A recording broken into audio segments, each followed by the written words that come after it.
nígbà kí àtọ̀hún ìwà ọmọ Tápà kó balẹ̀ Yorùbá jẹ́ mọ́ wa lọ́wọ́.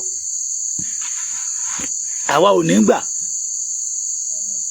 Bí àwọn bàbá Dr. Frederick Fáṣọ̀hún ṣe fenúwénú tí wọ́n jẹ́wọ́, àwa tòde òní ò ní gbà. Kí Gani máa pa àwọn tó ní ètò rere fún ìran Yorùbá, àwọn tó ní good plan lẹ̀ fún ìran Yorùbá, kí Gani dé kó máa gbógun tiwọ́, kí gbogbo wa dẹ̀ má dákẹ́ kó máa wòran. Enough is enough. Over 75 ẹ̀mí ní Gani Adams, Ganiyu Adamu. Tí ọmọ Yorùbá dẹ̀ dákẹ́ látijọ́ tó ń dààmú Yorùbá, ìdààmú yẹn ti padà sórí gbogbo ẹ̀yin tẹ́ bá ń tẹ̀lé lẹ́yìn. Ṣùgbọ́n mi, I will never attack any one of you. Torí ẹni tẹ́mi ò bá ti mọ̀. Gani ọ̀gá yín mọ̀ pé mo mọ̀ dáadáa. O jẹun èpè sanra ní Gani. Èyí èèyàn ṣe títí gbọ́ wọ́n ní bá Gani Adams pé kì í sọ ọmọ Yorùbá o, wọ́n ní ọmọ Tápà gidi pé torí ẹ̀ ló fi ń gbàbọ̀dè fún ìran Yorùbá. Ẹ̀yin náà rántí ní bí oṣù kejì àbóṣù kẹta táwọn Fúlàní tán ya wọ ìlú Ọ̀yọ́ tán lọ kọ́ àwọn ọmọ nílé ìwé. Ẹ̀yin náà rí i pé bá Gani Adams kò rí nǹkan kan ṣe sí. Now nígbà tí nǹkan ti wá dójú ẹ̀ ń sìn báyìí àṣírí bá Gani Adams ó kàn tú jáde lóríṣiríṣi ni nípa ọ̀rọ̀ tó tiẹ̀ sọ sí kábíyèsí ọba wọ́n ti gbàgbé orúkọ wọn. Ẹ wo gbogbo ọ̀rọ̀ àṣírí bá Gani Adams lórí ọ̀rọ̀ ilẹ̀ Yorùbá tí wọ́n fẹ́ jẹ́ kí ilẹ̀ Yorùbá nítòrò. Ẹ wo gbogbo ẹ̀ pátá ní bàbá Èkìtì wọ́n ti fọ́gbà yàn gan pátápátá. Ẹ wo ẹ wá nǹkan kẹ́ fìdílé káwá fi ti gbéyàwó ọ̀rọ̀. Ṣìkàṣìkà tó gbàgbé ọjọ́ àti sùn kó rántí pé ìwà tó ń bá wù lénìí tó bá dọ̀la á padà farahàn. Gani rò pé òun lè máa balẹ̀ Yorùbá jẹ́ lọ. Gani rò pé òun lè máa balẹ̀ Yorùbá jẹ́ lọ káṣírí ọmọ tú. Àṣírí wa ń tú kí dẹ̀ ṣe pé àṣírí ṣàdédé tú nígbà tó rí ẹni tí Ọlọ́run ọba mi yàn, nígbà tí ó ní opportunity tó yẹ kó lu opportunity tọ́lọ́run ọba mi fún, ṣùgbọ́n tí ò lò torí owó, tí ẹni tó ní ìtara ìran rẹ̀ tó jáde síta. Gani wá bẹ̀rẹ̀ sí í ṣe ìlara tó ti wá gbọ́ pé wọ́n gbé ìlú ẹkùn jáde síta, orí Gani wá dàrú pátápátá pẹ̀lú àwọn ọmọ ẹ̀. Ẹ gbọ́ gbogbo tó ń sọ ní ìgboro ẹnu. Mo mọ̀ ojúmọ̀ sọnù mo mọ̀ rí mú hè ẹ̀yin ọmọ kóòtù òjíire. Wọ́n ń pè mí lọ́mọ àlè. Ìkan nínú àwọn ọmọ Gani ń pè mí lọ́mọ àlè. Olójẹ́ kí n béèrè pé ta lọ́mọ àlè nínú èmi àti Gani. Mo ní orísun. Mo béèrè ìtàn lọ́wọ́ bàbá mi. Mo mọ ibi tí agboolé ibi tán bí ìyá mi sí.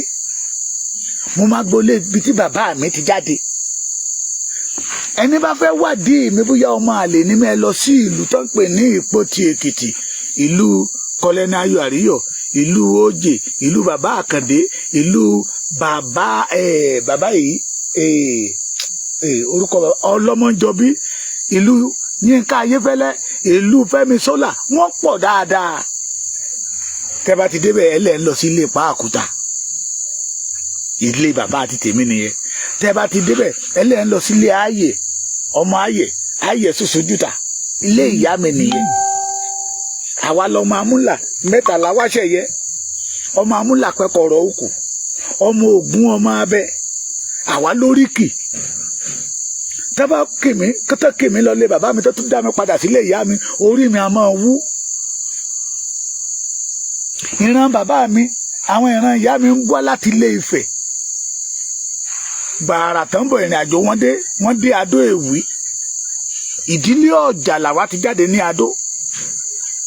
Àwọn lára wọn tún gbéra lóde Ìpótì. Bẹ́ẹ̀ náà làwọn ìyá mi ṣe rìn nìyẹn. So mo lè pa ìtàn ibi tí èmi ti jáde. Mo ní oríkì. Ṣẹ́gbọ́n mi, èmi ní oríkì ìdílé agboolé bàbá mi. Àwa lọmọ adára níwọ̀n ọkùnrin, ọmọ òró gbádágì sẹ́nùjà, ọmọ apata ogun kánrin. Ẹni kí Gani wá kí oríkì títí ẹ̀, ọmọ àlè, ọmọ àtọ̀húnrìnwá ọmọ Tápà, kó wá kí oríkì títí ẹ̀, kó wá kí oríkì títí ẹ̀. ìyá mi lọ máa yẹ sòsójú ta ọmọ adigba iṣu tọrẹ ọmọ ọ̀bánijà tí ń fomi toro ẹja sí ni lẹ́nu ẹ pàtẹ́wọ́ fún mi àwa ojúlówó ọmọ ọkọ làwa mi ò kì í ṣe pé ẹsẹ̀ kan mi Yorùbá ẹsẹ̀ kan Tápà kì í ṣe pé ẹsẹ̀ kan Yorùbá ẹsẹ̀ kan Fúlàní. I'm a complete Èkìtì man, a authentic ọmọ kóòtù òjíire. Gani lọmọ Tápà tó fẹ́ balẹ̀ Yorùbá jẹ́. Mo ti sọ fún yín pé ẹ̀yin ọmọ Gani mi ò lọ́rọ̀ láti bá yín sọ tó because bí mo ṣe ń wò yín the majority of you èyí tó jọ yóò OPC Gani jù tó pẹ́ jù ní 10 years ní 2016 10 years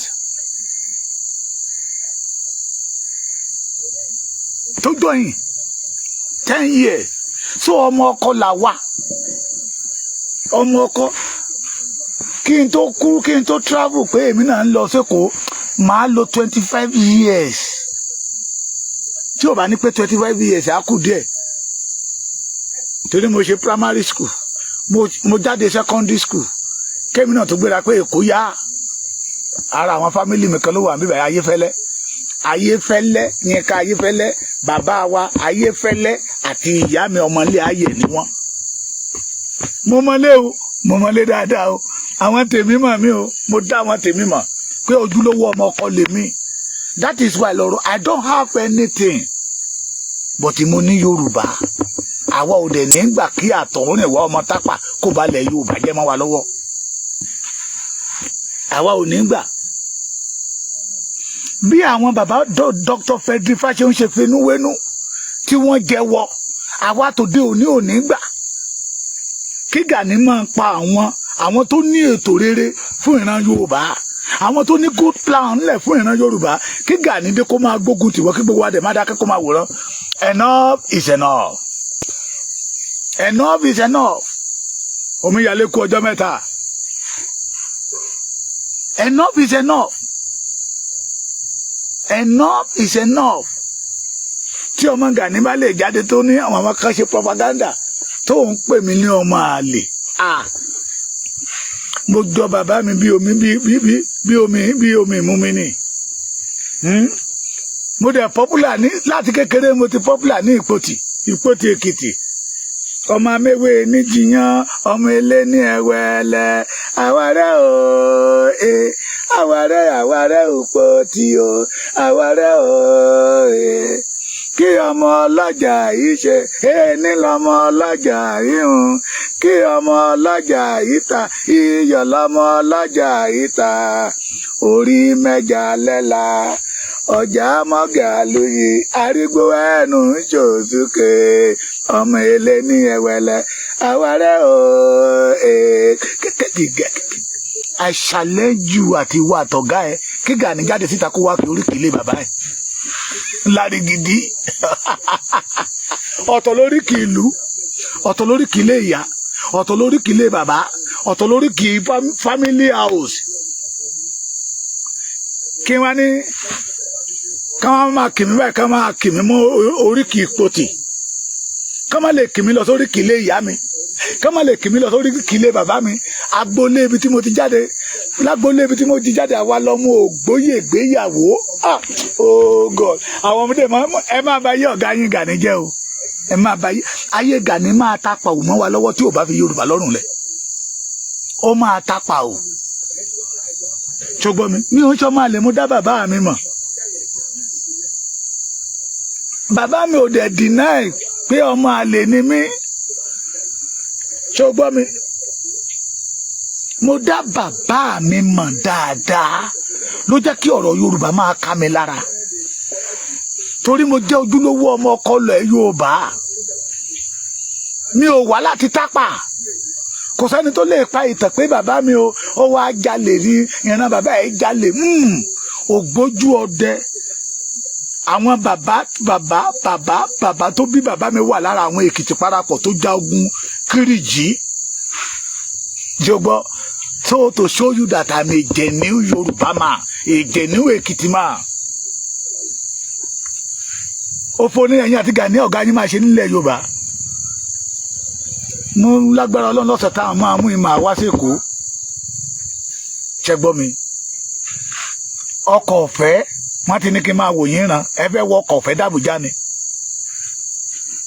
ẹ fẹ́ wọ ọkọ̀ ọ̀fẹ́ dé Àbújá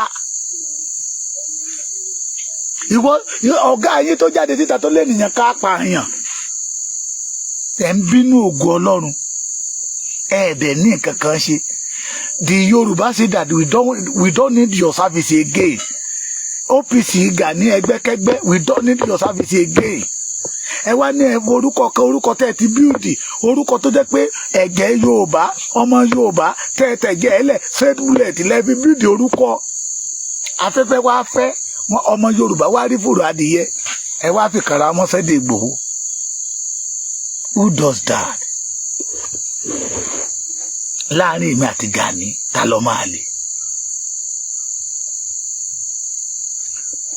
Nígbà tí mo dẹ́kọ̀ọ́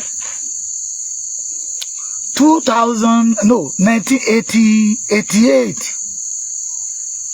nígbà tí máa padà pé mo tún padà lọ sí ìlú a máa lọ sí bí 23 years torí Èkó dùn mọ́ mi gan 23 years tọ́ba tí ni wọ́n ń lọ lé ọdún màá yọrí bọ́rọ̀ màá sá 23 years bí mo ṣe pẹ́ lájò tó ń gbà yẹn lọ́hùn gbàrà bí mo ṣe bọ́lẹ̀ ẹnu mọ́tò mo mọ̀nà ilé bàbá mi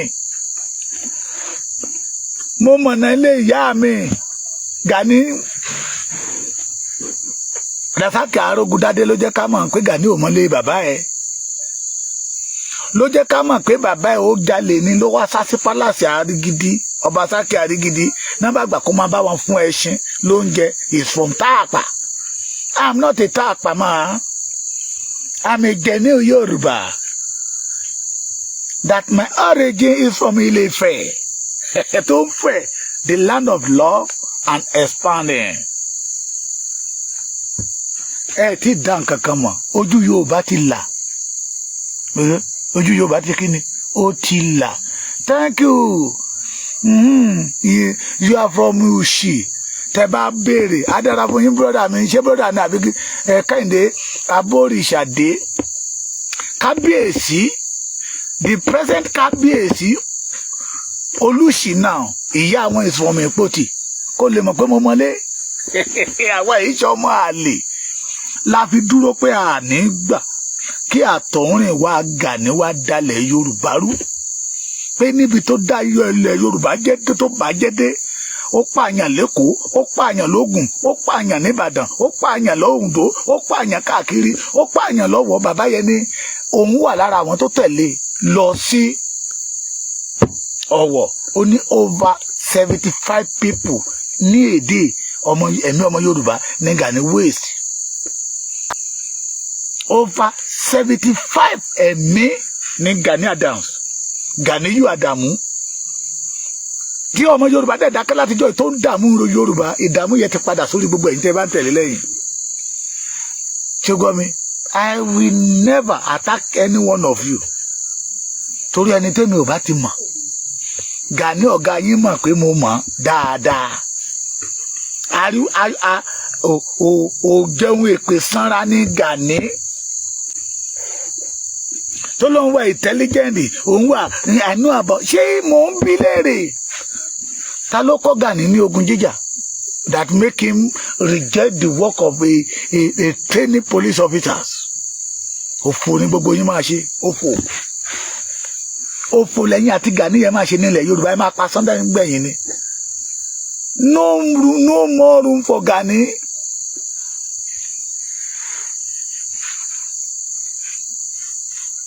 Kò sí àyè fún ọmọ Tápà láti wá dalẹ̀ Yorùbá rú mọ́ kò sí àyè fún ọmọ Tápà láti wá máa jẹ gàba lé wa lórí mọ́ mo máa ń tẹnu mọ́ nínú ọ̀rọ̀ mi ní gbogbo ọ̀nà lọ́lọ́run ọba mi ti fi ohun gbogbo jí kí ìran Yorùbá ìyà èèyàn ò jẹ́ Yorùbá nítọgbọ́n àwa la ní ti ìlàkàyè Ọlọ́run fi jí kí wa. Women's materials God give to the Yorubas. Àti ṣe ta máa wá olórí ogun tó wá níwárí àwa sọdá sí Tápà àwọn ọmọ tí àwọn bàbá wa kan gbà tọ́ tán gba bàbá wọn tọ́ tán daṣọ àṣírí bo bàbá wọn pé láyé ẹjọ́ wọn àná wọn máa pa olè ní táwọn bàbá wọn ò jẹ́ kán pa bàbá àti tiẹ̀ tó wá délé ní tó wá jẹ́ pé ìran Yorùbá gangan ló wá gbógun tì. The majority of you tẹ̀ ń tẹ̀lé Gani lẹ́yìn orí yín ti burú ọpọlọ yín ti yòrò tẹ́sán pé OPC nígbà Gani Adams ní ó lè ní gbogbo yín ó lè gbàtẹ́ ẹ̀ mọ̀tàn adá ẹgbẹ́ ẹlẹ̀ Oòduà People's Congress bàbá Dr. Fẹ́dí Fáṣẹ̀hùn nígbà tó bá máa sọ̀rọ̀ ńgbà yẹn lọ́hùn kí n jẹ́ kí bàbá yẹn máa sọ̀rọ̀ kan ní Oòduà ẹnìkan tẹ́lẹ̀ tó máa sọ̀rọ̀ kan máa ní Oòduà fún nílẹ̀ Yorùbá ní Ọ̀nìrìṣà Gani gbéra ẹ̀ kalẹ̀ ó fẹ́ máa complete pẹ̀lú bàbá yẹn òfò ló máa ṣe òfò we mean all of you àwọn bàbá yẹn ronú dáadáa pé nígbà tí June 12 ṣẹlẹ̀ yìí tí a bá tètè múra ara burúkú làwọn ará bíbá máa dá nílẹ̀ Yorùbá wọ́n pè mọ̀ pọ̀ wọ́n porí pọ̀ wọ́n pa làákàyè pọ̀ wọ́n pọgbọ́n pọ̀ wọ́n dá ẹgbẹ́ kan lẹ̀ tán pè ní Oòduà People's Congress fún ìjàngbara ilẹ̀ Yorùbá gẹ́gẹ́ bí ẹgbẹ́ akọ̀yà fún ìran Yorùbá bí àwọn bàbá wa láyé àtijọ́ tán pera wọn ní Àgbẹ̀kọ̀yà tó kọ̀yà fún àwọn àgbẹ̀ wọ́n wá gbé ilé ìdíje ẹgbẹ́ akọ̀yà fún ìran Yorùbá ẹ̀yin tẹ́ ẹ bá wà lẹ́kọ̀ọ́ 1994 1995 1996 kí wọ́n tó àtàkì ọmọ Yorùbá àwọn yẹn máa rò pé méjì ṣùgbọ́n gẹ́rẹ́ táwọn bàbá yẹn gba ọmọ àtọ̀rìnwá ọmọ Tápà ẹ̀mí Tápà wá yá ó wá bẹ̀rẹ̀ sí ń ta gbogbo àwọn bàbá yẹn nípa torí pé ọmọ Tápà ni torí pé wọ́n pè kó wá jẹ́ youth leaders he started blackmail Gani good in the propagandas Gani Adams good in the propagandas bàbá Dr. Fẹ́dí Fáṣẹ̀hùn ti lọ ń ṣòṣèlú ní ẹgbẹ́ oníjàngbara kó máa kọ̀yà fún ìran Yorùbá ó ti kó lọ sí PDP wọ́n ti join PDP wọ́n ti join wá because he want to make people believe in him làwọn èèyàn fi yàtìlẹ́yìn ó gbógun ti bàbá oníbàbá o lára bàbá tó jáde ń jọ àná Adéṣọ̀kan ó wà lára àwọn tó gbé Gani lẹ́yìn bàbá kan jáde síta pé wọ́n jọ lọ sí Ọ̀wọ̀ ní lára àwọn tó gbé Gani lẹ́yìn nìyẹn at the end of the day bí Gani léèrè pé kí ló wá dọ̀dọ̀ Jonathan bí Gani léèrè pé iṣẹ́ tó ń ṣe owó tó ń ná ilé iṣẹ́ wo ló dálẹ̀ business wo ló ṣe ó lọ ọwọ́ àwọn bàbá yẹn sẹ́yìn ó sọ ẹgbẹ́ ajìjàngbara ilẹ̀ Yorùbá ó sọ di ẹgbẹ́ business ara ẹ̀ he divide it to another place ẹ wá máa pè ní jagunjagun ọ̀rọ̀ yín ti cast ọ̀rọ̀ yín ti ṣe kíni ó ti cast afẹ́fẹ́ ti fẹ́ ẹ̀yin tẹ́ ẹ bá tí mọ̀ pé Gani ń ṣe ọmọ Yorùbá ẹ lọ wádìí ọ̀rọ̀ lọ́wọ́ àwọn àgbààgbà ẹ mọ̀ pé Gani yìí ṣe ara wa àwọn arigidi bí mo ṣe máa ń sọ̀rọ̀ nísìnyí ó pín arigidi sọ́nà méjì ìgbà tí TB Joshua wà láyé a máa rà tí ọmọ àlè ọmọ àtọ̀rìn wáyé tó fojú TB Joshua rí tábà sì rí ọmọ ọ̀wọ̀ ọmọ lọ́wọ́ mẹ́dẹ̀ kẹ́dẹ̀ ń jẹran ẹdún tó ń tẹ̀lé Gani ajẹ́ pé ọmọ àlè ni torí Gani kógun wá sí Ọ̀wọ̀ Ọlọ́run ló ní kí àwọn ọmọ Ọ̀wọ̀ palace boy kan ṣàpù ju Gani lọ ní ọjọ́ yẹn ló sáré bí ehoro ní ọjọ́ yẹn ló wọ aṣọ obìnrin jáde síta ẹni tó sáfógun wá ń pè yàn ẹ̀yin ọmọ ẹ wá ń pè yàn kan ní ọmọ àlè ẹ̀yin tí ẹ lè sọ the genesis of the OPC the purpose of the OPC àwa lè sọ ẹjọ́ ìlú OPC lánàá ni ọ̀gá yín ó ajá ẹgbẹ́ kan wà ní àmẹ́ ní àwọn ọmọ Yorùbá tó wà ní abroad mo ti gbàgbé ẹjọ́ tẹ́ bá wà lórí program ẹ tó rán mi létí ó àìjáàkì ẹgbẹ́ yẹn mọ́ wọn lọ́wọ́ ni wọ́n ti ní president wọ́n ti yan gbogbo oyè ló bá ní dẹ̀dẹ̀dẹ̀ àfi tó bá sọ ọ́n di president pé tí wọ́n bá ti lè sọ ọ́n di president kan sọ ọ́n di kí lẹ ti ń pè live praetor ní kíní kan náà dánadáa yìí kí ló wá fà á ó nígbàrà tó ti gbọ́ pé wọ́n gbé ìrù ẹkùn jáde síta ẹbí Gani léèrè lára àwọn tó lọ àtàkì ilé Sunday Igboho tí àwọn ọmọ Gani ò bá síbẹ̀ ẹbí Gani léèrè nígbà tí Sunday Igboho lọ sílé tí ò bá fi ìkan sórí ìjòkó fún Sunday Igboho ó júra wọn lọ ní ẹbí léèrè nígbà tí Sunday Igboho lọ sílé ẹ̀ láàrin Ìbàdàn pé Sunday Igboho bọ̀ he planned that two way but Almighty God make him fail woefully ìyẹn Gani Adams ni o ọ̀pọ̀lọpọ̀ ẹ̀yin tẹ́ ń tẹ̀lé lẹ́yìn ló ti lu ayé ẹ̀yin mọ́lú ló ti jayé ẹ̀yin mọ́ títí ẹ̀ ó jayé ẹ̀yin tó tún jayé ọmọ títí yín mọ́ ìsọdá Guru Maharaj náà ti àtàkì Sunday Igboho torí pé ó sọ wípé òun lọ lé ẹ̀ yes OPU adáàbò yín bàbá mi Gbẹ́ngà Ayọ̀délé Oòduà ẹ pa mí tì látijọ́ yìí ṣé ẹ ti jọ́ yín Gani ni èmi lè máa já yín gbà lẹ́yìn Gani ẹ̀yin máa já yín gbà ẹ̀rí lẹ́ ń wò yìí o Gani hijack OPU in UK bó ṣe hijack Yorùbá One Voice in Ireland bí Sunday Igboho ṣe yarí máa wọn yẹ lọ́wọ́ ní Guru Maharaj nígbà tọ́mọ ọlọ́mọ máa délé ó ti fi ògùn sórí ìjókòó kó wá jáde níta kó wá deny ẹ̀ he sent 8 man to Sunday Igboho kó tó wá bọ̀ sí Sunday Igboho mọ́lé pé now àti yẹn ti the only way ni pé kí Yorùbá máa lọ no problem ó yá kí ni plan tó wà lẹ̀ Igboho tẹ̀ pé wá pé yes ibà Gani Adams ti dé pẹ̀lú wa ọ̀nà ti là gbogbo àwọn ọmọ ẹ̀ wọ́n máa gírí kankan ní Sunday Igboho àti ṣe nǹkan báyìí lẹ̀ àti ṣe nǹkan báyìí lẹ̀ àti ṣe nǹkan báyìí lẹ̀ ọjọ́ kẹrin ẹ̀ no a week later náà wá bọ̀ sí ilé Sunday Igboho mọ́lé kí Gani wá jáde ta kó lóun mọ̀ nípa ẹ̀ ní kíní olórí burúkú bẹnu ẹyẹyẹ ó lè balẹ̀ Yorùbá jẹ́ àṣírí ẹ̀ ti tú nílẹ̀ Yorùbá alákàtẹ́ ẹ pa nìbàdàn tẹ́ sọ sínú epo gbígbóná bàbá Pópóọlá tẹ́ pa ní pálásì Onírìṣà bàbá Agboola ọmọ Òkè Ògùn tẹ́ pa ní ìpakúpa ẹ̀rí wa o 75 Yorùbá people tí Gani wẹ̀sì ní ọ̀wọ̀ ní ọwọ́ àwọn sójà olórí jagunjagun ilẹ̀ Yorùbá nìyẹn o ọ̀gá ajìjàgbara ilẹ̀ Yorùbá tó ń gbógun ti Yorùbá tó ń pa ọmọ Yorùbá bí ẹni pẹran ẹ̀ wá ní inú ìyá wa dùn pé ká dìvẹ́ǹdì ilẹ̀ Yorùbá kí Fúlàní ó má ra yè pa wá mọ́ that is why tó fi jáde síta tó fi ń condemn Sunday Igboho èrè ìdí tó fi jáde síta tó fi ń condemn Sunday Igboho nìyẹn torí pé inú ó ń ṣe inú dídùn bí Fúlàní ṣe ń pa ìran Yorùbá torí Núpé àti Fúlàní ìkan ni wọ́n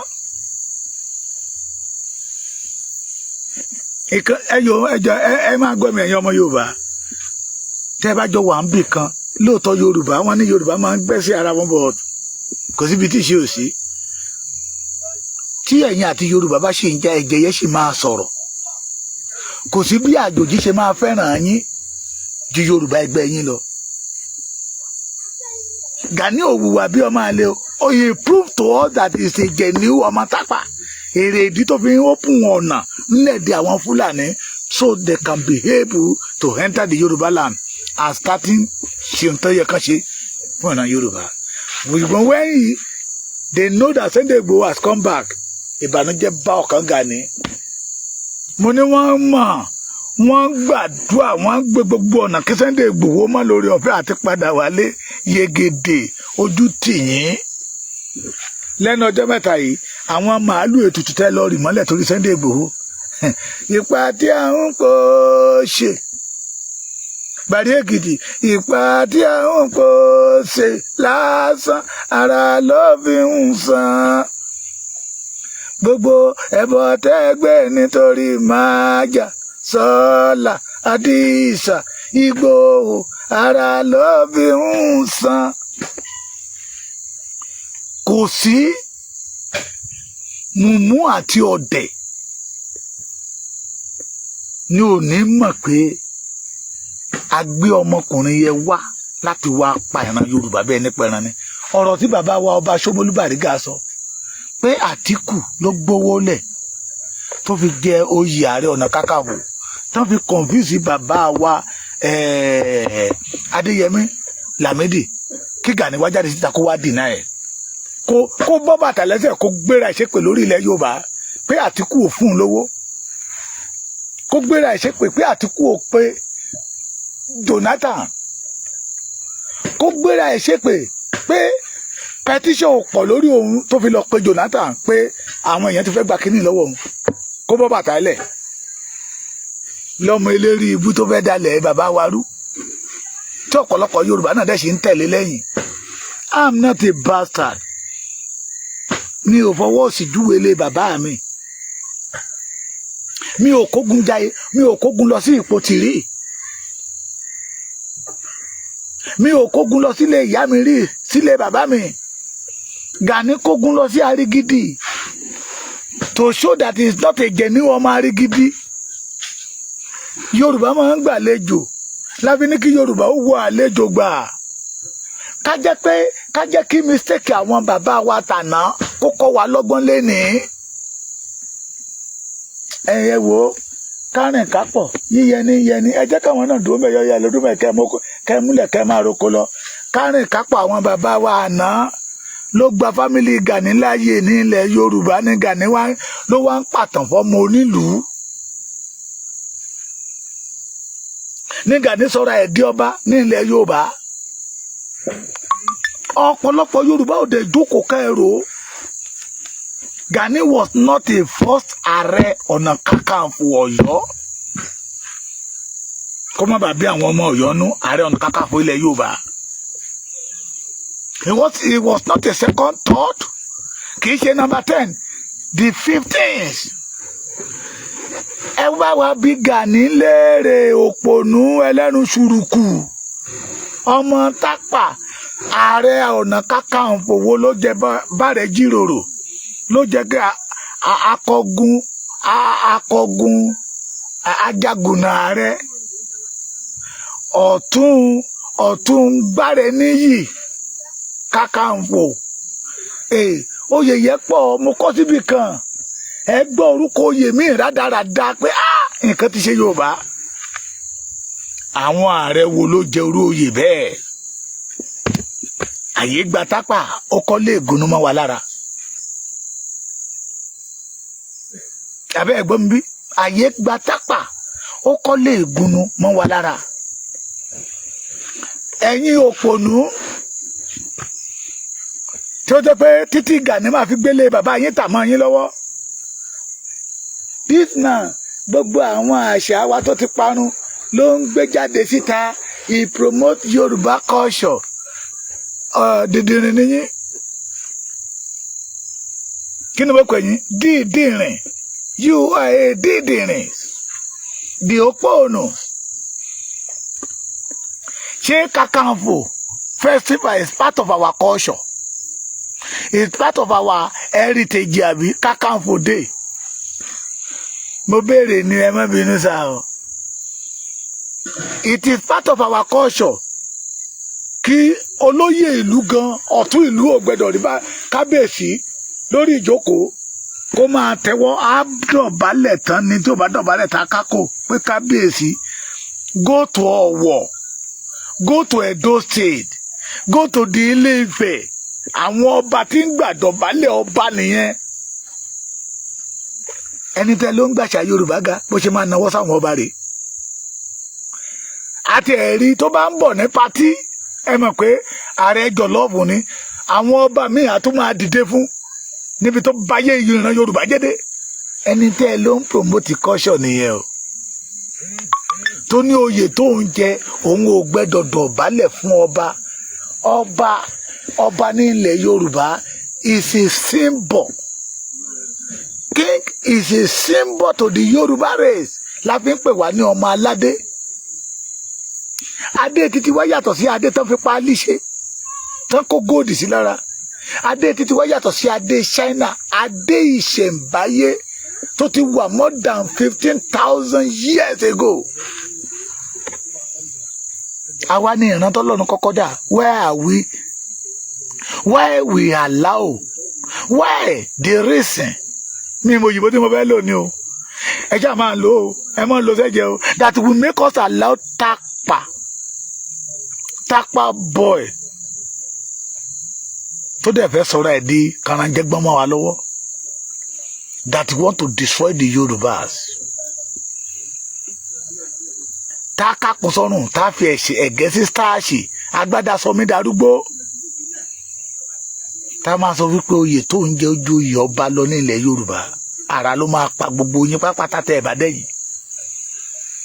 Ẹgbẹ́ ìrù ẹkùn ti dé. Ìrù ẹkùn belong to ojúlówó ọmọ ọkọ Yorùbá. Sunday Igboho mà tún gba yìí lánàá o.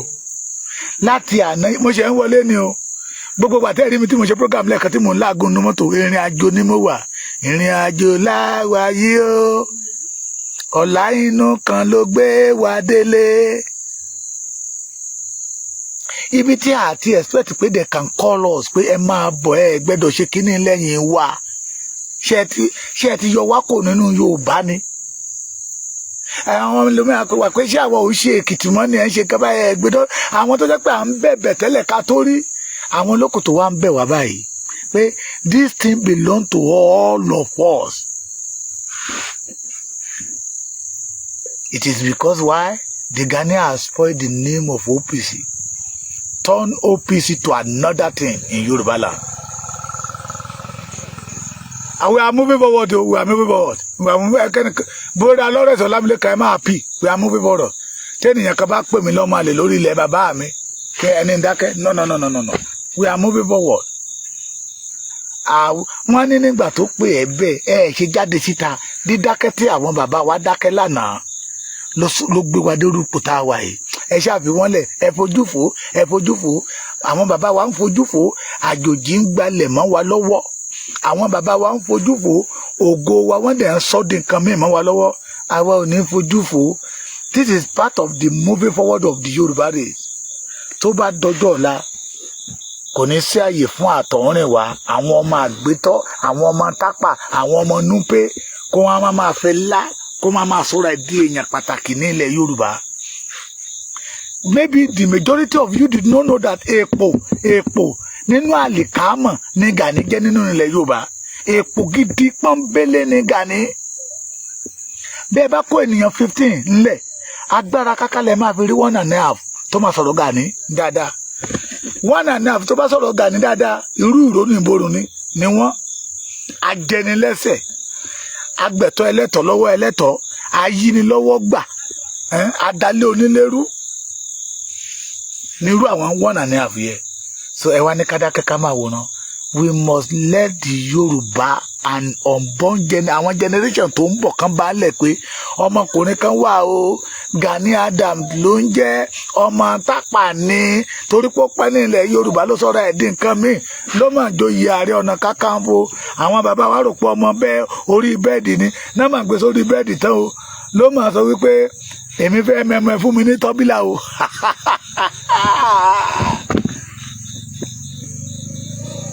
We must not keep quiet this time around. Torí ohun tó dára bá ti ń bọ̀ ní ilẹ̀ Yorùbá Gani will make sure pé ó attack ẹ̀. Ó fẹ́ sọ̀rọ̀ ẹ̀ di àfẹ̀mí. À ń bí léèrè níbo ló ti kọ́ṣẹ́ ogun jíjà. Ogun wo ni Gani jà ní ilẹ̀ Yorùbá? Ogun wo? A sọ nípa riot o OPC versus OPC Dr. Frederick Fashion pẹ̀lú OPC Gani Adams fashion nìyẹn riot nìyẹn ìyẹ́ wọ́n gbé yẹ kalẹ̀ Gani gbé yẹ kalẹ̀ láti reduce population ọmọ Yorùbá ni torí pé ó fẹ́ jẹ oyè ó fẹ́ ṣẹ́rí ẹni tó bá fi agídí gòkè lójijì nírú wọn máa jábọ́ lójijì nírú wọn máa jábọ́ ó ṣe wá jẹ́ pé gbà tí Yorùbá bá ti rí nǹkan tó dára mo sọ fún èèyàn kan lénìí mo ní tó bá jẹ́ pé ó mọ̀ pé ìran Yorùbá máa láńtà ńlá kọjá ẹ lọ ó yí Ààrẹ Ọ̀nà Kakanfò yẹ kò ní gbà á ó dùbà ehoro lọ́wọ́ 440 náà ló sá kúrò lọ́wọ́ 440 ó kúrò ní 220 440 aṣọ obìnrin ló wọ̀ so àwa ò ní sọ propaganda bó ṣe rí la ṣe máa sọ so I'm not a bastard mo dárúkọ ilé bàbá mi mo dárúkọ ìlú tí mo ti jáde wá ẹ lọ make investigation bẹ́ẹ̀ wọ́n sọ fún ẹ pé that boy is a complete genuine authentic Èkìtì man tó dẹ̀ sàn Èkìtì tẹ́kìtì bá ti rí pé olódodo lélẹ́yìí tó bá máa tẹ̀lé ẹ á tẹ̀lé ẹ tán ni ẹni bó bá jẹ́ ọba ìlú ni mo rí tó tàsí àgẹ̀rẹ̀ sí Sunday Ìgbòho irú ọba bẹ́ẹ̀ máa fi mú ẹ̀fọn fèrè torí ẹni tọ́lọ́run ọba mìíràn ni ẹ̀yin náà ẹ wò ó 2001 2002 2003 2004 2005 gbogbo wa la mara táwọn Fúlàní dá nílẹ̀ Yorùbá ìyá mi ẹ kú ọjọ́ mẹ́ta ìwà pẹ̀lú ẹwà yín ò ní bàjẹ́ láṣẹ Olódùmarè ìwà yín kò ní bà ẹwà yín jẹ́ bẹ́ẹ̀ ni ẹwà yín ò ní bà wà yín jẹ́ ọdún 5 ni Fúlàní fi ń ṣe wọ́n bó ṣe wù wọ́n Gani máa ń travel lọ sí France tó tún lọ ń ṣe àwọn tó tún lọ ń bá àwọn OPU ń bẹ ó máa ń travel káàkiri mu lọ ń gba dọ́là káàkiri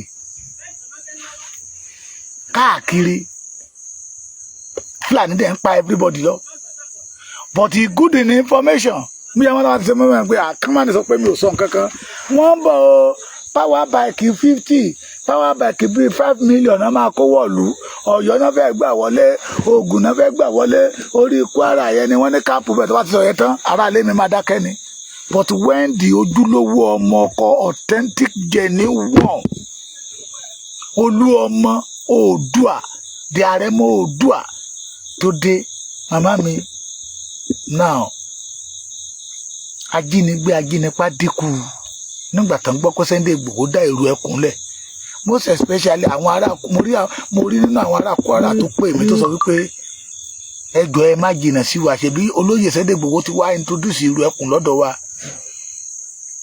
amúnibú ni ẹran bí ẹni àwọn ọmọ Ìlọrin tó ń bínú Gani ló fà á torí pé olórí burúkú ni ẹni títí ẹ ti jóná ni tó ń kóná mọ́ tẹni ẹlẹ́ni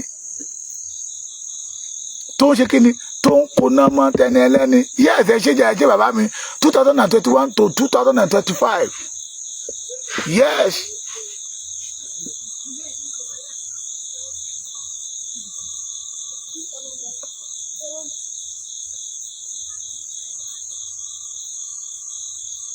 to 2021 to 2025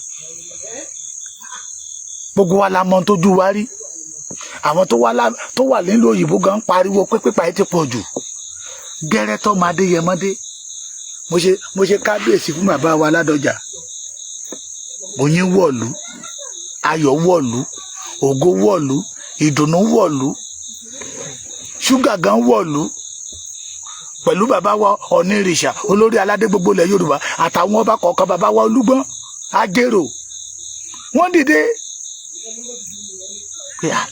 ọmọ yìí ò ṣebí torí ká má bàa pa wá nípakúpa ni bí Sunday Igboho ṣe dé tán introduce ìrù ẹkùn tí bàbá wa Síwájú Bọ́lá Ahmed lù lóǹtẹ̀ ọmọ olódò bẹ́ẹ̀ tó lù lóǹtẹ̀ ní brébọ̀sì Gani ló bá fọ́ ní brébọ̀sì ẹ̀ bá kó virus rárá o tó bá máa jáde tẹ́ bá gbọ́ nínú Kakanfò Day tó ṣe kọjá ó ní they have turned security to politics. Wọ́n ti ń fi ọ̀rọ̀ òṣèlú sí ọ̀rọ̀ security ilẹ̀ Yorùbá. Ẹ bi Gani léèrè kí ló mọ̀ nípa security. Kí ni pàtì ẹ from 2021 to 2025 kí Sunday Igboho tó dé? Tí wọ́n bá lè ro security pẹ̀lú òṣèlú, kán ro òṣèlú mọ́ security. Bí ìgbà tẹ́nìyàn bá da ìyẹ̀fun sómi tó rò tó di àmàlà tó ṣe é jẹ. Tí wọ́n bá lè ro òṣèlú àti security tó rò papọ̀, tí ẹ̀mí ọmọ Yorùbá wà láàyè tí wọn ò gbé wa pa, apàtẹ́wọ́ fún irú àwọn tó bá rò. Kì í ṣe ẹni kó máa sọ wípé we must strategize, we must strategize, we must strategize, we must strategize. Pé ká lọ máa wá 20 billion wá tí wọ́n dẹ̀ ń pa ìran Yorùbá tí ò rí kankan ṣe sí. Òfò ní gbogbo yín máa ṣe, òfò lómi ẹ̀fọ́ ṣe. Ojú ti là, àwa ọmọ ọkọ ò ní gbà. Ojú ti là. The agent of destroyer ní Gani jẹ́ ní ìran Yorùbá. Agbé Gani kalẹ̀ láti wá ba ìran Yorùbá jẹ́ ni. Torí nínú ìbàjẹ́ yẹn lòun ti rí owó. Ọ̀pọ̀lọpọ̀ àwọn tó wá, mo ti sọ dáadáa, màá tún máa sọ. Bá ṣe pariwo nígbà tí Dúpẹ́ Onítìrí rè, ọ̀pọ̀lọpọ̀ inú yín ò gbà. Ọ̀ǹtì gbà tí Dúpẹ́ Onítìrí gbé bí $1 billion mọ́ yín lára. Ẹ̀yin tẹ̀ ṣì ń dá owó òtútù fún Gani.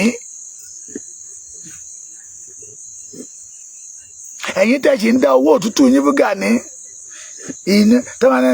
Yorùbá Security Summit ó máa wà bẹ́ẹ̀ akágbádá wèrè dànù. Tí ẹ béèrè pé ẹni ibo ló ti ja ogun rí. Àwọn tó mọ̀ dáadáa wọn ní kò lè tẹ okó òbọ́n. Bàbá mi kan wà ní nǹkan tó mi ò ní dárúkọ ẹ̀, kò lè tẹ.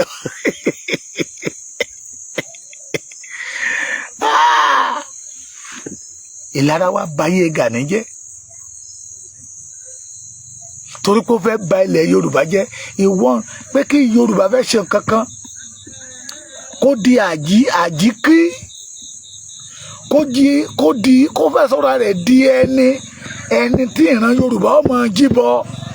Pé ààrẹ dákun jọ kọ́ba ìlú máa wárí fún, kíjòyè ìlú máa wárí fún. Ó ti sọ̀rọ̀ ẹ̀dá bẹ́ẹ̀. Lọ́lọ́run ọba mi bá gbé Sunday Igboho dìde.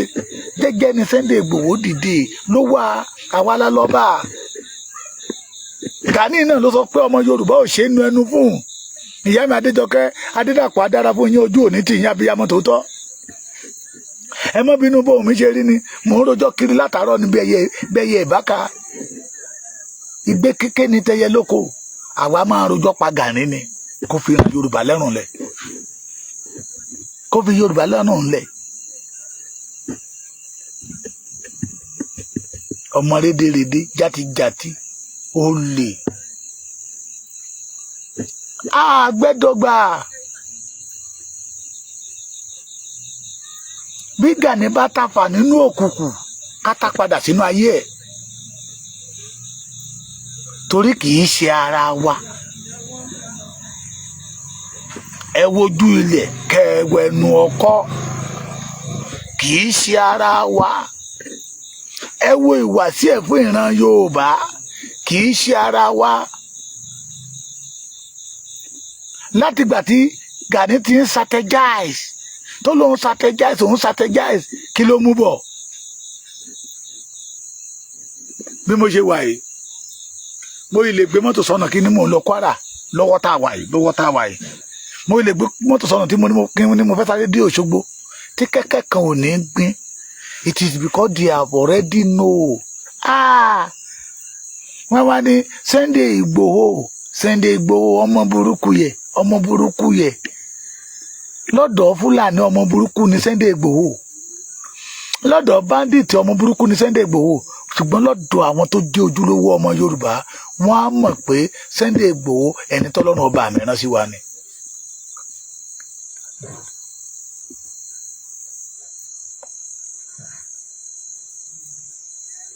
Ìyẹn wá ń kọ́.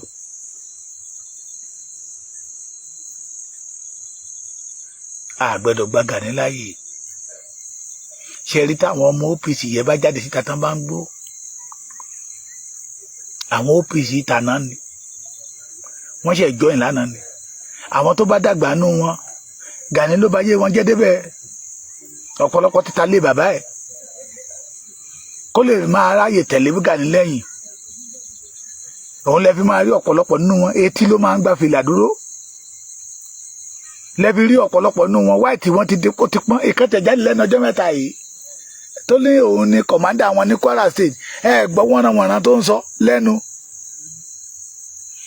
ńgbà tá a wá sí Kwara gbé kẹ́kẹ́ ò lè pín o kò lè jáde síta àlàáfíà wà ní Kwara lẹ́ni ọmọbìnrin tó sọ̀rọ̀ ńgbà yẹn pé gọ́vùnà wa Abdulrahman ẹjọ́ ẹjẹ́ kí Sunday Igboho wà ó ìpè mí ní ìjẹta tó ní ẹ dákun ẹ máa ń bá mi dúpẹ́ lọ́wọ́ olóyè Chief Sunday Igboho ọkàn wọn ń balẹ̀ ní Kwara lọ́wọ́ pé lóòótọ́ kò tí ì dúdú bó ṣe wà tẹ́lẹ̀ kò tí ì rí bọ́bọ̀ tuntun ìyàtọ̀ ti wà lẹ́nu ìgbà tó ọmọ Adéyẹmọ ò tí ì fèsì wọn ó sì rìnrìn káàkiri ni òórùn Sunday Igboho náà sì ń gbọ́ káàkiri kúkú òjò ìrù ẹkùn náà sì ń rí ìrù ẹkùn tí ì ṣe action àwọn ọ̀tá ti ń sákò nílẹ̀ Yorùbá ọmọ ọkọ yàtọ̀ sọ́mọ àlè there is difference between a bastard and a genuine son of the land. Ọlá ọmọ ọdẹ níyì ọmọ ọdẹ tó ọ̀ǹtà tó gbáyì àmì rí Èkìtì máa Gani is a Tapa man. He did not belong to us at all. He did not belong. Ẹ lè rí ọmọ Yorùbá kó má sọ̀rọ̀ wípé ọmọ Yorùbá gan tó bá ní ìgbéraga àwọn ọ̀rẹ́ àti sọ pé why are you proud like this? Kí tẹ bá dẹ̀ rọ ọmọ Yorùbá tí ìgbéraga wọ̀ lẹ́wù ẹ lọ wádìí ẹ̀ dáadáa ó tàn mọ́ another generation ni ó tàn mọ́ another tribe ni. Ọmọ kọ́ làwa o àwa ò lè gbà kí Gani balẹ̀ jẹ́ ìrù ẹkùn ti dé ayé OPC ẹgbẹ́kẹ́gbẹ́ Gani ti bàjẹ́. Mo rí program kan táwọn OPC New Era tán ṣe jáde síta mo pàtẹ́wọ́ fún yín àwọn OPC original ni wọ́n jẹ́wọ́ ọmọ ọkọ kẹ́ ẹ lè mọ̀ pé oníjìbìtì ní Gani kẹ́ ẹ lè mọ̀ pé abatẹnijẹ́ ní Gani Ige Àdàmú táyé tọ́lọ́run máa dayé ẹ̀ láàmú kíní ọdún Kakanfò festival tó ṣe kọjá yìí tẹ́ bá wo inú àga tó ń bẹ̀ àwọn bíi márùn kan jókòó wọ́n wá gbé píṣọ̀ bàbá Dr. Fẹ́dí Fáṣẹ̀hún síbẹ̀ ẹ̀mí bàbá yẹn máa fìyà jẹ yín ẹ̀mí bàbá yẹn because bàbá ní ètò rere ní ìlànà rere fún ìran Yorùbá Gani ṣẹ́rí ó lọ́wọ́ bàbá oníbàbá ó lọ sẹ́yìn OPC tó yẹ kí ìran Yorùbá máa fi ṣògo Oòduà People's Congress tó yẹ kí ìran Yorùbá máa proud on it Gani sọ di olè people's corruption ọ̀dàlẹ̀ people's corruption olójú kòkòrò people's corruption. I could remember nígbà tí mo wá bá wọn ṣe meeting that is 2019 mo ní OPC belong to every one of us because of the founder have good vision. The first meeting tó máa ṣe mo wà ń bẹ̀ sẹ́ ẹ̀gbọ́n mi torí yẹ káwọ́ mi dáadáa ni ò jẹ́ kí n join àwọn ìgbékalẹ̀ àwọn bàbá yẹn ṣùgbọ́n nígbà tí Gani débẹ̀ ó yí gbogbo nǹkan po ó bà yí OPC jẹ́ adẹ̀dákẹ́ adẹ̀ ń wò látijọ́ yìí ṣùgbọ́n nígbà tọ́lọ́run gbé nǹkan dìde tó pààrọ̀ ẹ̀ tí májẹ̀mú ti Gani bàjẹ́ nílẹ̀ Yorùbá tọ́lọ́run wá gbé májẹ̀mú títí dìde tó ń ṣe Sunday Adéyẹmọ Ìgbòho Òòṣà ojú ẹ̀ wá yí padà ìgbà tó tún wá gbọ́ ìrù ẹkùn tí bàbá wa Ọ̀nàrìṣà sọ pé olú ọmọ tó náwó Sunday Ìgbòho sẹ́yìn sókè knockout ìran ọmọ ọkọ làwa kò sí nǹkan kan tó lè fi Sunday Ìgbòho ṣe ẹ ti tí ẹ ti ṣá ẹ ti tẹ́ nílẹ̀ Yorùbá afẹ́fẹ́ ti fẹ́ Gani you supposed to know àti rí fùrọ̀ adìyẹ Gani àtẹ̀yìn ẹgbẹ́ OPC ẹgbẹ́kẹgbẹ́ ti Gani ní o omi ti tán lẹ́yìn ẹja yín. mo tún fẹ́ àkókò yìí rọ bàbá wa Aṣíwájú Bọ́lá Ahmed Tinubu torí ẹnìkan torí ọ̀la ni ọmọ tó ń pè yín ní apààyàn yìí tó ní ẹni ẹgbẹ́ tẹ́ fi ń pààyàn yín bàbá mi ẹ jẹ́ kó fojú ba ilé ẹjọ́ ẹ jẹ́ kó wá proof ẹ̀ nílé ẹjọ́ pé lóòótọ́ lẹ ní ẹgbẹ́ tẹ́ fi ń pààyàn. Ó ní àwọn kan 10 million ẹ̀ ṣe 10 million máa ní pé ẹni kí Sunday Igboho join wọn kájọ máa lépa ẹ̀mí òun kiri.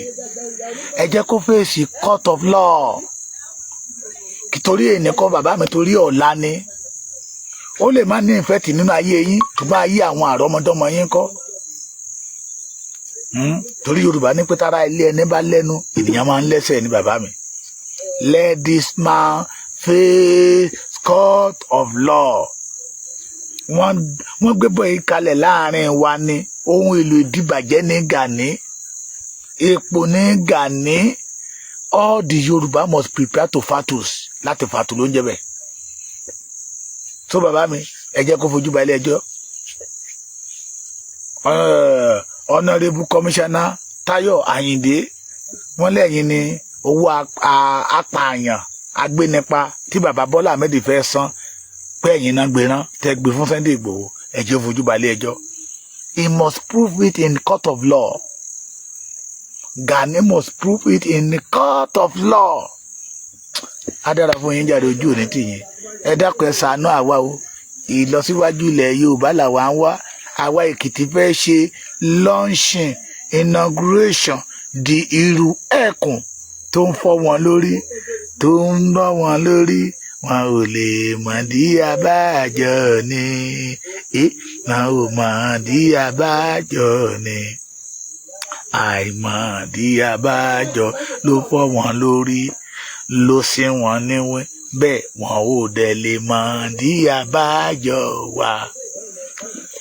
On the 3rd September in Ado Ekiti, we want to have our launching Iruwekun Security Network fún àlàáfíà fún ààbò ilẹ̀ Yorùbá. We need your support. We need your prayer. Èkìtì ò ní bàjẹ́ o. À ń pè gbogbo ẹ̀yin ọmọ Èkìtì nílé lóko. Àwa mọ̀ Èkìtì yìí dalẹ̀. Èkìtì ò dúró níbi kò sí nínú ìtàn Yorùbá wọn lè sọ wípé Èkìtì ó dúró níbi kí nǹkan dàrú rí. Tí àwa bá rí ọmọ wa tó fẹ́ ṣe ránran Èkìtì kan fúnra ẹ̀ ló máa bá wí. We need your support. Ẹ má gbàgbé o àwọn ará bíbà yìí ọba mẹ́ta ọ̀tọ̀ọ̀tọ̀ náà pa ní ọjọ́ kan ní ilẹ̀ Yorùbá ní ilẹ̀ Èkìtì wa bíbà yìí. We don't want something like that to repeat itself in our land. So we need your support. Thank you and God bless you. Mo kí gbogbo ẹ̀yin bàbá mi ẹ̀yin ìyá mi tẹ́ wà lórí ètò ìyá mi Adéjọkẹ́ Adédàpọ̀ Omiyemi àwọn tèkìtì wọ́n lọ́ọ́ máa lè ní mí o àwọn ẹ̀jẹ̀ mi rèé ìyá mi Awólọ́pẹ́ adára fún yín àwa lè tọ́ka sí àwọn èèyàn tíátíá tó jẹ́ pé ẹ̀jẹ̀ kan ní bàbá mi Bánkọ́lé dáadáa fún yín Ganiyu Suraju Alabi ojú òní tìyín ojú òní tìyín God bless you all. God bless you all. Ilẹ̀ Yorùbá ò ní bàjẹ́ àní rogun ikú òjijì mọ́ bandit máa dohun ìtàn ní ilẹ̀ Yorùbá lágbára Olódùmarè Ọlọ́run máa dá ìkólọ gbogbo wa padà ní ilẹ̀ Yorùbá ọkàn wa máa balẹ̀ o. God bless you all. Remain blessed. I still remain ojúlówó ọmọ the ambassador of Ekiti land. Bàbá Ekiti yín náà ni tí wọ́n ti fún mi jóyè mí baálẹ̀ gbogbo Ekiti. Ojú tí ọ̀tá ni adára fún wa ojú òní tiwa ìran àgbàrá kì í fòkòtò ilé ayé wa ò ní fòwárò àjòjì ò lè balẹ̀ wa jẹ́ àní gbà ẹ sọ fún Gani kó kẹrù ẹ̀ kúrò nílẹ̀. Ayé ilé o kí ló tún kù tí ọ sọ kí ló tún kù tí ọ sọ ẹni tá a bẹ́ lórí tó tún jẹnu yẹ kí ló tún kù tí ọ sọ kí ló tún kù tí ó sọ ẹ gbà mí o kí ló tún kù tí ó sọ lọ́wọ́ àwọn ọmọ àlè o àtọ̀húnrìnwá tí abẹ́ lórí tí wọ́n tún jẹnu wúyẹ́ kí ló tún kù tí ó sọ mo ní kí ló tún kù tí wọ́n fẹ́ sọ ayé iléeṣẹ́ kí ló tún kù tó fẹ́ wí àwọn tí abẹ́ lórí tí wọ́n ń jẹnu wúyẹ́ kí ló tún kù tí ó sọ mo kí yín ẹ kú ọjọ́ méjì ẹ kú ọjọ́ mẹ́ta mo kí yín lórúkọ bàbá Professor Banji Akíntóyè á dára fún yín ojú òní tèyín bàbá tó ṣe é fi yangàn láàrin àwọn bàbá aṣíwájú rere mo tún kí yín lórúkọ ọmọ yín Kàkàkí Olódùmarè Aníyèkáyé Olúọmọ Oyèpọ̀ Fìwàgbáyé akọni Oòduà á dára fún yín ojú òní tèyín agbára kì í fò kòtò rí ayé yín ò ní fò yín rò ẹ má bínú ẹ jọ̀ọ́ ẹ má bá mi tẹ̀lé YouTube channel Baba Ekiti TV. We are in the movement of the truth. Let all the Yoruba people know the truth. Kábà lè tètè débi tá à ń lọ ni. Adúpẹ́ fọ́lọ́run níbi tó bá lẹ̀ Yorùbá dé. Adúpẹ́ fọ́lọ́run ogun tó dúró tì wá. Ọlọ́run ti ń wá ọ̀nà àbáyọ fún. Adẹ̀gbẹ́tọ̀ máa expose àwọn tí ò fẹ́ kí ìran Yorùbá ó ní òmìnira, tí ò fẹ́ kí ìran Yorùbá ó gbádùn. Tí àwọn ọmọ Gani bá máa wí, wá ní àwọn Yorùbá nation wọn. Gani la kọ́kọ́ pè. Owó ló bíìlì wa 20 billion. Nígbà táwọn tó dẹ̀ jẹ́ olórí wa ń gbà yẹn lọ́n pé níbo làwọn ti fẹ́ rí 20 billion. Afàsẹ́yìn lójúlówó ọmọ ọkọ dẹ̀ẹ̀dẹ́ kò béèrè owó ó ná owó ara ẹ̀ ni. Ìyẹn kọ́ ni mo bá wálé ni. Ṣé rí